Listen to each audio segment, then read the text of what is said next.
Campaigning ends for the final phases of assembly elections in Uttar Pradesh and Manipur. Polling will take place tomorrow on last 40 seats of UP and 22 remaining seats of Manipur Assembly.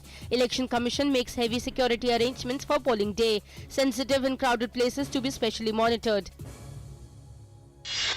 Prime Minister Narendra Modi terms UP government of being anti-farmer. Addressing his last election rally at Rohania of Varanasi, Prime Minister promises to provide housing to the poorest of poor by 2022. Top leaders of other political parties also hold rallies on last day of campaigning.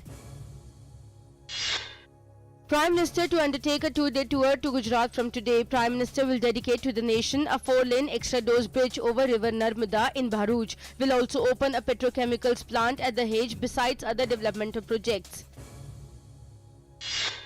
UP government continues to be under fire for not catching up rape-accused UP Minister Gayatri Prajapati even after Supreme Court rejecting his anticipatory bail plea. Prajapati is on the run since February 27 after an FIR was lodged against him.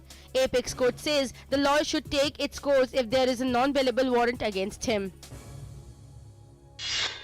Election Commission issues notice to Samajwadi Party President and Uttar Pradesh Chief Minister Akhilesh Yadav for making a statement on abetment of bribery during an election rally in Bhadoi on 4th of March.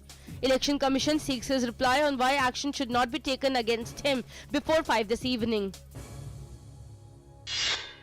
Union Information and Broadcasting Minister Venkaiah Naidu says government is committed to providing equal rights and opportunities to women. Asserts that government will ensure active participation of women in state assemblies and panchayats.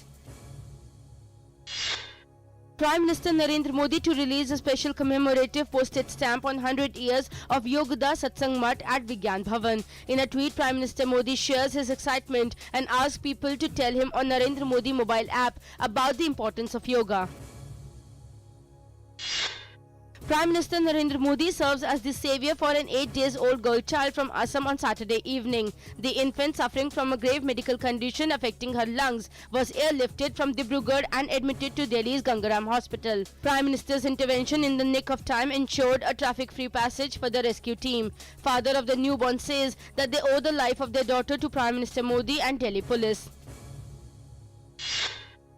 Air ambulance of the Medanta hospital crash landed near Bangkok after it caught fire, resulting in the death of its pilot and injuries to 4 crew members. External Affairs Minister Sushma Swaraj assures that MEA mission has extended help to 5 people who were on board. Government urges banks to reconsider charging for cash transactions and ATM withdrawals above certain limits. In the last few days, several banks have imposed charges on cash transactions above a prescribed limit in a bid to keep them at a minimum. Penalty is as high as 500 rupees in case of current accounts. Supreme Court seeks response from Centre and RBI on why depositing old notes is not allowed till March 31st. It is alleged that during demonetization, RBI had said old notes can be exchanged till March 31st, 2017. However, RBI is now allowing only NRIs and those who are abroad during demonetization period to deposit old notes. Pakistan again stands exposed for nourishing and spreading terrorism. Pakistan's former National Security Advisor terms 26/11 Mumbai terror attack as a classic example of cross-border terrorism carried out by a Pakistan-based terrorist group. US President Donald Trump rectifies his earlier order of banning immigrants from 6 Muslim-majority countries, drops Iraq from the list of banned countries. The new order will come into effect from 16th of March. At least 30 people killed in clashes between ethnic rebels and Myanmar security forces along China border. The clashes deal new setbacks to Myanmar leader Aung San Suu Kyi's goal of reaching peace with minorities. India to continue its second innings today from the overnight score of 213 runs for the loss of 4 wickets in Bengaluru Test. India's lead of 126 runs revives hosts' hope of bouncing back in the match against Kangaroos.